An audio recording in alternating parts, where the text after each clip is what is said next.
안녕하세요. 메이드형 성형외과에서 리프팅과 안티에이징을 전담하고 있는 성형외과 전문의 박수연 원장입니다. 오늘은 제가 가장 많이 하는 수술이자 가장 제가 좋아하는 수술인 미니 리프팅에 대해서 이야기를 좀 해보고자 합니다.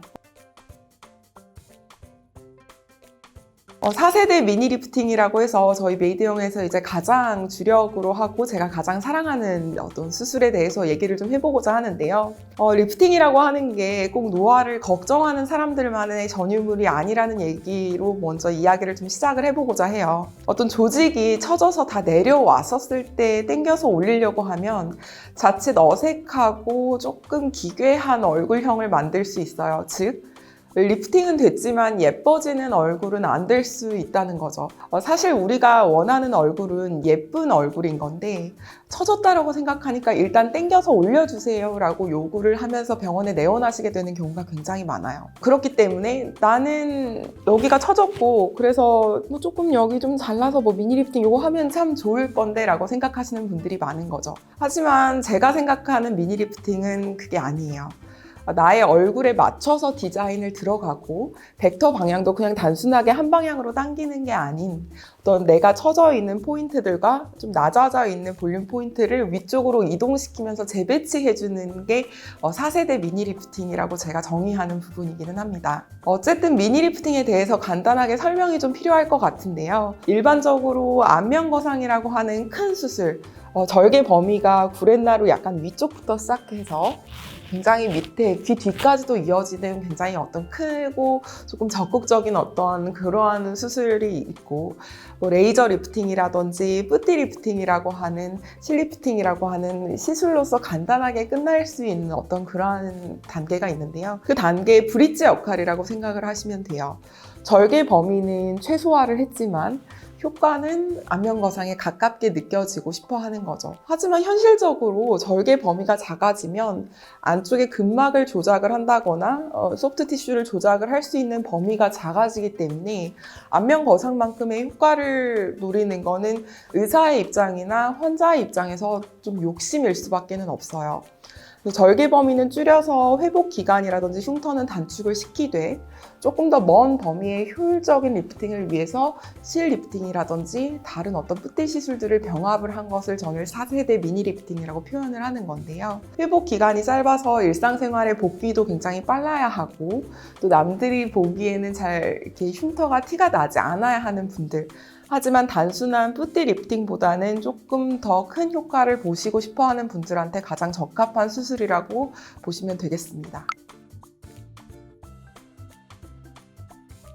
미니 리프팅은 어떠한 특정 포인트가 고민이 되는 부분이 있다면 그 부분에 조금 더 이렇게 적합한 솔루션을 제공을 해줄 수 있는 리프팅이에요. 무슨 말이냐 하면 난 팔자주름이 고민이다 라고 한다면 팔자주름을 당길 수 있는 방향의 미니 리프팅이 들어가게 될 거고, 마리오네트 라인이 고민이다 라고 한다면 마리오네트 라인을 같이 좀 교정을 해줄 수 있는 어떤 그러한 벡터와 디자인이 들어간 미니 리프팅을 설정을 할 거예요. 하지만 조금 한계가 있을 수 있는 부분은 이중턱에 남는 피부가 많다면 남는 피부를 좀 도려낸다든지 하는 다른 방법들이 같이 좀 병합이 돼야 하는 부분은 있어요.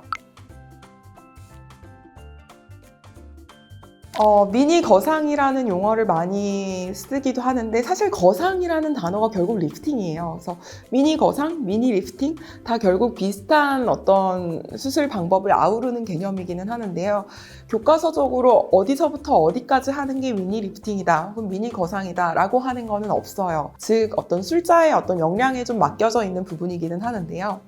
그래도 기본적으로 미니 거상과 미니 리프팅에 대해서 설명을 드리면 너무 이제 무섭게 생각하실 건 없는 게 거상이라고 하면 뭘 엄청 커지는데 라고 느껴질 수 있겠지만 이 절개 범위는 일반적으로 2에서 3cm를 넘어가지는 않아요.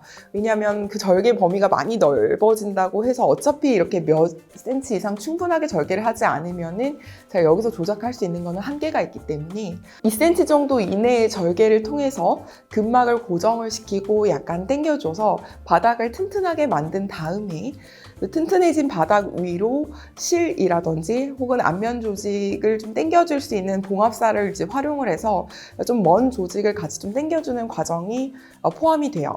그 조직이 당겨주고 약간 남는 피부가 있다면 좀 도려내주고 이제 봉합을 해서 마무리를 해주는데요. 그 과정에서 어떠한 방식으로 얼마만큼 당겨질 건지는 이제 의사 선생님이 상담 과정을 통해서 결정을 하게 될 거고, 그 범위에 따라서 수술 시간은 짧게는 15분에서 길게는 40분까지도 좀 늘어날 수가 있는 거예요. 붓기도 마찬가지예요. 일반적으로는 다음날 이제 마스크를 쓰고 출근하기에는 큰 무리가 없는 붓기기는 하지만 조금 더 넓은 범위에 충분한 양의 이렇게 봉합사가 들어가게 된다면 생각보다는 좀 많이 부을 수도 있기 때문에 저는 친한 친구라고 한다면 최소한 3일에서 4일 정도는 좀 가까운 마스크를 벗고 대면해야 하는 약속은 좀 잡지 마시라고 권유를 드리고 싶고, 아무리 머리카락 안쪽에 숨겨진다고는 하지만 실밥이 1주에서 2주 정도는 있기 때문에 실밥을 풀기 전까지는 머리 감는 것도 조금 조심해야 하고, 또 이렇게 노출이 되거나 염색을 한다거나 하는 과정도 좀 피해줘야 하기 때문에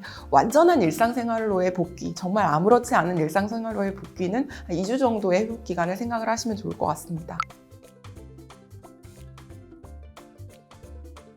요즘 하도 유행이고 대두가 되고 세간의 관심을 받는 미니 리프팅이다 보니까 우후 죽순 미니 리프팅을 좀 하는 병원들이 굉장히 많이 생겨요. 하지만 내가 성형외과 전문의한테 받는지를 가장 첫 번째로 확인을 하셨으면 좋겠고, 미니 리프팅 말고 안면 거상이라든지 뿌띠를 같이 하는 병원인지 확인하시는 것도 굉장히 중요해요. 무슨 말이냐면 내가 안면 거상을 전혀 하지 않는 병원이라면 안면 거상을 해야 하는 케이스인데도 미니 리프팅으로 유도를 해서 설명과 방향이 그쪽으로 갈 수밖에 없는 경우도 생겨요. 혹은 제 경험이 너무 없어서 다른 어떤 실리프팅이나 이런 거는 잘 모르겠고 그냥 미니 리프팅만 하는 병원일 경우에는 그냥 실리프팅 정도로도 효과를 충분히 볼 수 있는데 굳이 미니 리프팅을 하라고 하는 병원이 생길 수도 있는 거죠.